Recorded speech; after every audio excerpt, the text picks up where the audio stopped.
everyone, and welcome to the Burgess podcast, the show where we are opening up conversations about life at sea, discussing hot topics within the industry, as well as offering mental health support and promoting well-being for crew. We also have our very own in-house recruitment team, so if you or anyone you know is currently looking for a new position, please send your updated CV to recruitment@burgessyachts.com or check out our recruitment posts on Instagram @Burgess Yacht Crew. So we are here with a special Burgess Crew podcast today to mark World Oceans Day 2024. And we are here with an equally special guest, Hannah Russell from Viveco Yachts. Hannah, welcome. Thank you for joining us today and agreeing to come and have a chat. Please do tell us a bit about who you are, what you do at Viveco, and your journey to where you are now. Thank you for having me, and I'm always happy to talk about sustainability and the ocean, so it's a real pleasure.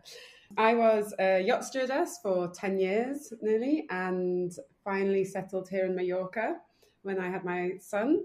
Viveco started quite organically after I began to make changes in my own life, and it was the start of the zero waste movement, and I was really interested in how much waste me and my son produced, just me and him living in a house alone. My husband was a captain, so not here very often. And I felt like, how do we make so much rubbish, you know? And I decided I wanted to make some changes in my own life and began using alternative products to plastics. And gradually my friends would ask me where I'd got things. And at the time, all these alternatives weren't as accessible as they are today. And so gradually I thought, oh, here's a business. I can help people and help educate people. And I started with a market stall selling a few products. And then I had a shop. And then I saw this massive crossover between my old life and my new life, where by making these changes, you buy less, you need to store less, you throw away less rubbish. And I thought, wow, all of these things have great applications on board yachts. And then I kind of went back to a few friends, and some local crew members found me, and it all kind of just stemmed from there. And yeah, now we have Viveco Yachts, which is specifically for yacht crew. So you've been working in the sustainability space in yachting for about 16 years one way or another, and that is a lot of experience from two very different perspectives and two very challenging ones. So if there's one thing, Hannah, that you could say to everyone right now about how we change our impact at home, on board yachts, in the office, what is it? I really, really believe that the single thing that everyone can do that's easy and cheap and is so effective is really simply to just consume much less and then consume much better. It's so simple that I think we kind of forget it almost. We get bogged down in trying to find the right thing or look for a really good alternative, and then it's more expensive, and then it all becomes so overwhelming that the problems are so massive, and we all mostly are trying to do the right thing, and then you kind of do the right thing and get told, oh no, actually, did you not know that this has microplastics? Or and everything can just get so overwhelming.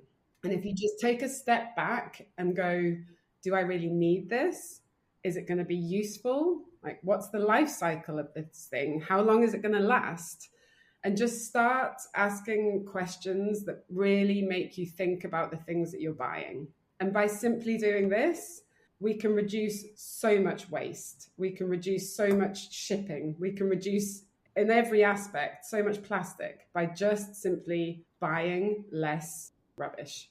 Really, really good point. So buy less, buy better, focus on what you really need. So we came to you with a challenge, and that was sunscreen. What makes a sunscreen safe for the marine environment and effective? Because let's face it, we care, or we should care, about what we're putting on our own skin and then what we're taking into the water with us. So you went to work on it. We at Burgess went to work on it over about 18 months, more or less. Complexities of the formulas, the ingredients, most of which I can't pronounce, environmental standards, which frankly are just confusing, bulk suppliers, because we need bulk on boats. We need to provision for a whole season. And at the end of it all, we are just not experts in cosmetics or biochemistry or the beauty industry. So it all felt pretty open-ended. Yeah, so sun cream was something that since I started Viveco, I was on a bit of a journey that every season it would come around and people would come to me and say, what's the best sun cream? And I would be like, I still haven't found one. So I could find one that did this or this or this, or didn't have this ingredient, but was packaged badly. And what happened is probably about 5 years ago, a new kind of wave of mineral sun creams came out, which was, really great. And I found a local company and we were putting them on boats, but then the feedback was coming back that this sun cream, the guests don't like putting their hands in a tin and putting it on their bodies. It's too white. So every year I would go back to the drawing board and kind of do some more research. And just if one company, I loved the company and the product, but it wasn't packaged right, or the other one was packaged correctly, but the product was really not suitable. And so it was a never-ending thing. And then when I think someone came up to me at the Monaco Yacht Show and said sun cream, and I was like, right, this is it. We're going to crack it. I'm going to find something. So we kind of worked together, and then I came to you guys with an option that I was like, I think we might have found it. And then we worked together to get to where we are now. It's been a really interesting process to learn the absolute complexities of sun cream and the problems that it brings and the things that it can help with. And it's been a really long and interesting and sometimes very confusing journey. And again, we should be clear, this is something that people tend to feel quite strongly about, yes, as with anything in sustainability. And before we even get into what sunscreen has in it and what it looks like and so on and so forth, let's just say, obviously, the most sensible course of action that anyone, I think, can agree on is stay out of the sun, stay out of the hottest parts of the day, wear long sleeve tops, get that rash vest on, get your sun hats on, and just stay clear of the midday sun. But again, it's like earlier, isn't it? The simplest thing we sometimes forget, don't we, when you're getting into this thing is, try not to go out in the sun at 1 o'clock in the afternoon is a really great place to start. But we are talking yachts, we are talking crew who are working really hard, and we know that's not real life. This is true. So there are lots of products out there claiming to be reef safe, ocean safe, marine safe. There's all sorts of certification that you might be able to get hold of, but it's hard to understand. And all we want to do here is debunk some of that jargon and look for some simple, clean guidelines that any of us can use, whether it's finding a healthy sunscreen to put on our sons or daughters, whether it's crew making sure they're doing what they can for themselves or for their clients. We just want to find some simple guidelines for today. So from the research we did actually, are there any ingredients we can identify that we want to avoid putting on our own skin and then getting into the water? So in the ever-changing landscape of sun cream, there are lists that come out that have various different ingredients on them that they are testing for and doing various different things. This is constantly changing, but the thing that has actually become legislation and that I think quite a lot of people have heard about is the Hawaiian Reef Act 104. And this was when they noticed in Hawaii that the coral reef was dying. It was really evident in this small bay, and they started finding out and researching what was happening. And the conclusion was that it was from the amount of people going in the water and the sunscreen they were wearing. And they identified the two main ingredients. And this is, I think, just a blanket across any sunscreen. If you can just make sure that it does not have these two ingredients in it, which are oxybenzone and octinoxate. They kind of leave a coating in the water, so it stops the sun rays that the coral needs to survive penetrating, and it leaves it white and bleached, and then it cannot survive. So if you can make sure that your sun cream does not have these two ingredients in it, and we're talking now about traditional sun cream, mineral sun creams will not contain these, but we'll go into that in a bit, I think. So avoid oxybenzone and oxynoxate. This is what lots of people now call a reef safe sun cream. But these are the two ingredients that are really, really important to avoid. And also parabens. If any ingredient on your ingredient list has a paraben, the word paraben on the end, these are definitely not good for you. And they have been proven to be big hormone disruptors. They're usually used to conserve products, but most manufacturers are now realizing that they need to eliminate these from their products. But it's also another good thing to beware of. Okay, good. That is good to know, because I have been seeing various toiletries that are now saying parabens free, and I've stupidly never taken the time to look up what it is, but now I know, so thank you. So I'm going to make a note of those on my phone: oxybenzone, oxynoxate, and parabens out, please. Yeah, fantastic. And we will try and get that onto an Instagram feed for Burgess Crew as well, so that we've got those words up there. Right, so we touched on minerals. What about the formula itself? We know what we want. We know what we know what we want it to feel like. We know we don't want to be leaving yellow stains on clothing, or, heaven forbid, on the yacht. We don't want greasy streaks on our skin. We want something that goes on easily. And the aerosols are let's be honest, the aerosols are really easy, but they just sort of don't feel right. So mineral makes me think of Aussie cricketers in the 1990s and putting pink streaks on my face. Where do we go? What's the deal here? Yeah. So there are now kind of two camps of sunscreen. There is what's called chemical or traditional sun cream, which is what we all grew up with.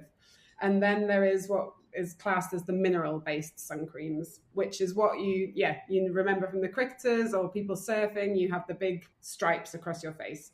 The main difference, the basic difference between these two is how they deal with the sun's rays. So traditional sun cream is absorbed into your skin, and then the rays are absorbed into the skin, and there's a reaction which diffuses the rays. This is my layman's science here. Then the mineral sun creams, they act as an actual, almost like a physical barrier when you put them on, which is why they create normally this white film, and they then are reflecting the rays off your skin. So what happened is, when there was a lot of research done into sun cream and they started identifying in the traditional sun creams, the harmful ingredients, a new wave of mineral sun creams came out. And with the mineral sun creams, lots of people do not like this white film.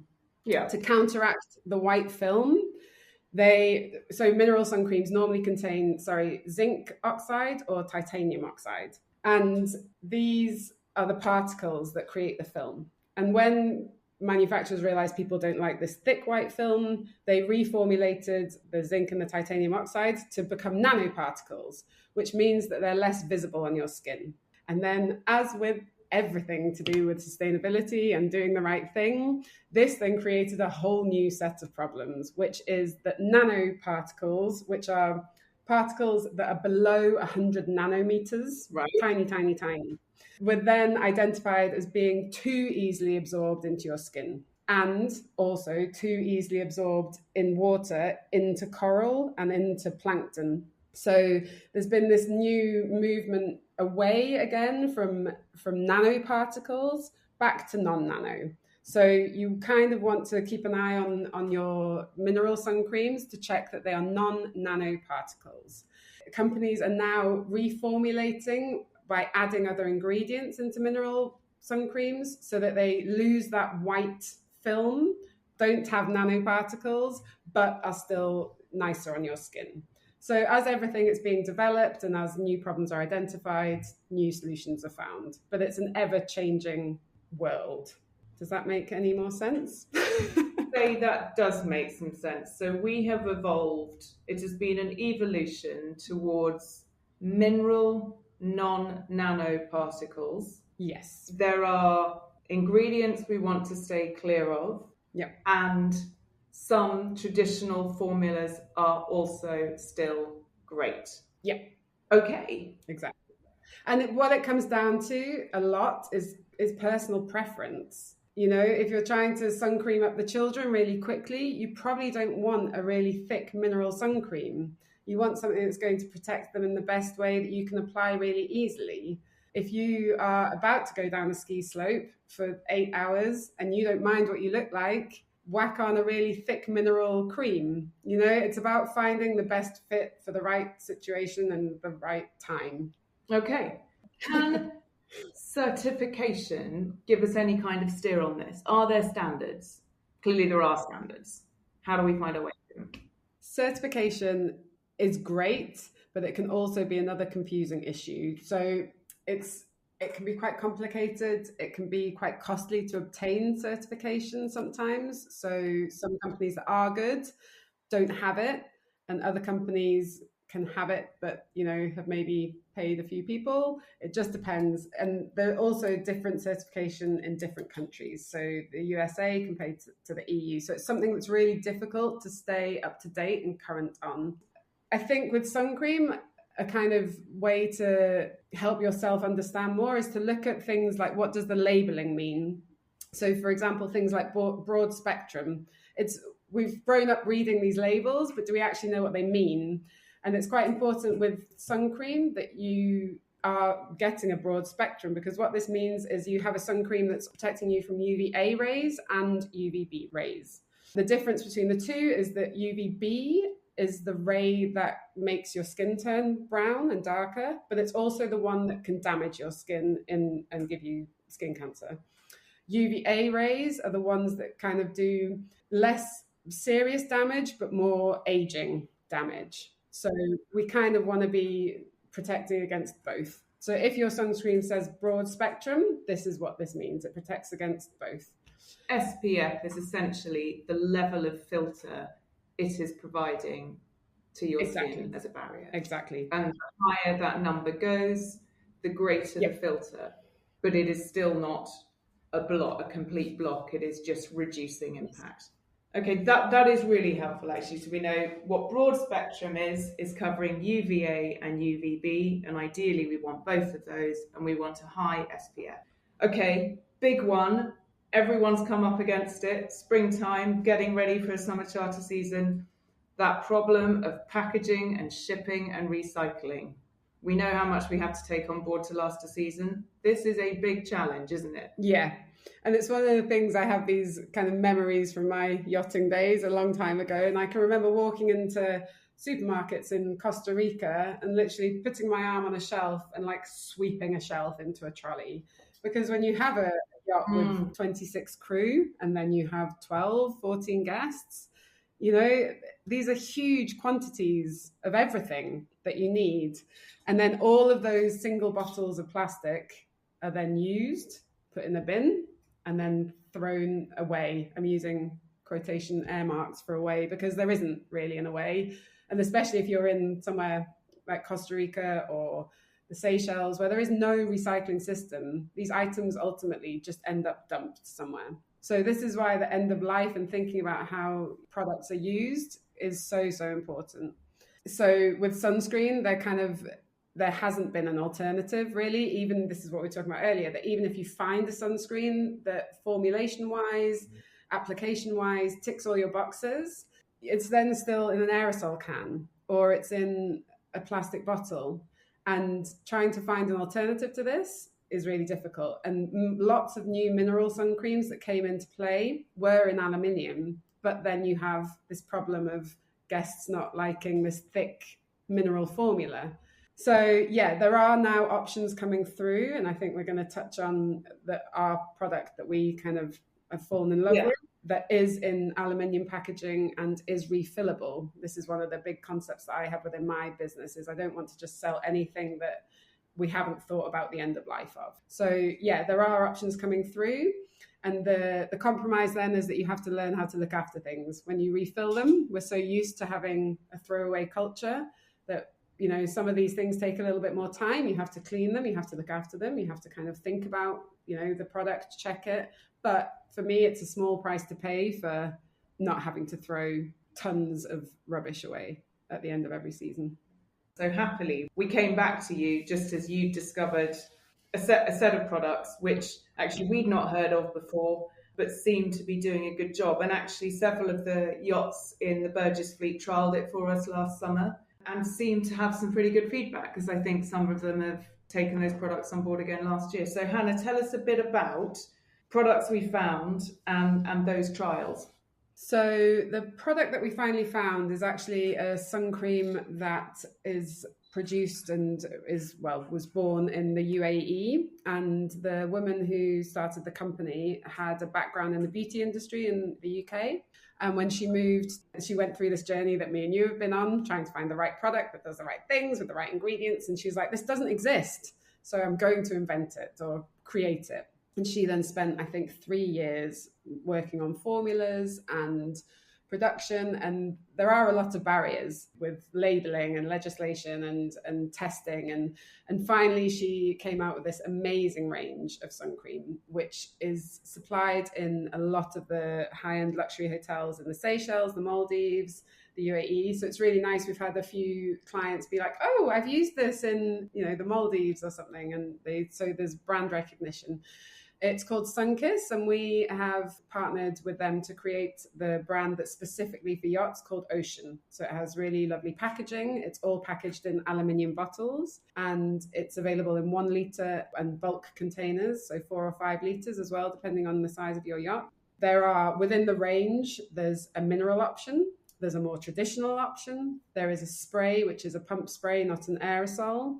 And there are other items like a face mist and after sun. So for me, it covers the range that guests expect in the high-end luxury feel that they expect, but with the sustainability aspect being catered for as well. So yeah, we trialed on, I think, 5 or 6 yachts last summer. Yep. And the feedback across the board was fantastic. And yeah, we're really, really excited to bring it to Europe. That's brilliant. We were so relieved to find something that ticked all those boxes, because actually it meant we could stop looking for a while and get back to the other bits of the day job that we do. So we've got this product, this brand, which has several products in it, all of which do not contain the ingredients we've identified we want to stay clear of, can be supplied in bulk and then put out for clients in a really client super yacht friendly way, can be refilled. And if I recall correctly, the dispensers just need to be, is it run through a dishwasher after 4 or 5 refills? Something like that. Yeah, exactly. So we kind of recommend that you use for the season, and then depending if you're dual season, you can probably, stretch it, but you keep an eye on the product. And then once the bottles, maybe at the end of the season, you're going into a shipyard, give to the crew to use up, empty the bottles. They're aluminium, so they can all be washed and sterilized in the dishwasher. We provide refill guidelines to help people. And yeah, so it's a great system that is helping in a multitude of ways. And we should be clear, I feel like a public service broadcaster now, but we should be clear, there are definitely other products on the market that are doing a good job and tick all those criteria. So if you are using them, if you have come across them, please do get in touch and let us know, because this is actually all about opening up that conversation and sharing information. Yeah, 100%. There are lots of brands out there. And again, it comes down to your personal preference about what your guests need. We all know that guests have very different requirements. So if you just provide one product that doesn't suit the bill and you have to run out and buy, something in an emergency, then that's not sustainable either. So yeah, doing some trialing and research and make a good choice at the end of the day that works for you. So on that, if people want to try this, and there's still a bit of time before high season, are there ways to trial? I should know this, but I don't. Sorry. Is there a discount code for anyone ordering, having heard this, putting in the Burgess name somehow, getting to you? How do we make that happen? Yes, for sure. So we have put together a discount code for Burgess, which is Burgess, all in capitals, 2024. And you can use this code either on my website, and we'll post all the information in the podcast below, but it's vivecoyachts.com, or directly on the sun cream is called Ocean, spelled OESHUN.com. The code will work on both websites for a 10% discount on the sun cream. And also, if you would like samples, or you just want to order one bottle, you can also do that, or just get in touch directly with me and I can help you. Brilliant. Thank you. I won't be ordering a 5-litre bulk bottle, but I think I will be. I'm going to try it this summer. So where have we got to? We've basically identified There are several sunscreens that fit the bill. This is one. If you know of others, please let us know. If you are trialing this one and have feedback, let us know, because everything is an evolution and there is a chance constantly to improve what's going on. The yachts that trialed Ocean products fed back into the system last year, and I'm sure there's been tweaks made since then. So, Hannah, what can we really conclude from this? We have learned a lot. Let's try to summarize and take it from the top. Take it from the top. So I think the most important things, there's so much information here, is remember the original point, which is consume less and consume better, and just do something, really, is a great message. And then more specific to sun cream, there are the various things that we can do. Right, ingredients that we want to avoid. Let's take it from the top, Hannah. Ingredients. I've now said it enough times that I should be able to get it right for the last time. Oxybenzone and oxynoxate. Okay, avoid at all costs. Oxybenzone, oxynoxate, parabens, please out as well. Yeah. And the guiding legislation that has at least informed this decision is the Hawaiian Reef Act. Yeah, the Hawaiian Reef Act 104 from 2021. Yeah. Formulas, as it stands in 2024, you cannot say necessarily that one is better than the other. There are traditional formulas that do a great job. There are mineral formulas that do a great job, but steer clear of nanoparticles. Nanoparticles. Packaging. There are now some brands that are supplying in bulk and enabling you to get on board what you need in a more efficient way. Yeah. Choose aluminium if you can. It's infinitely recyclable rather than plastic, which is not. Let's say that.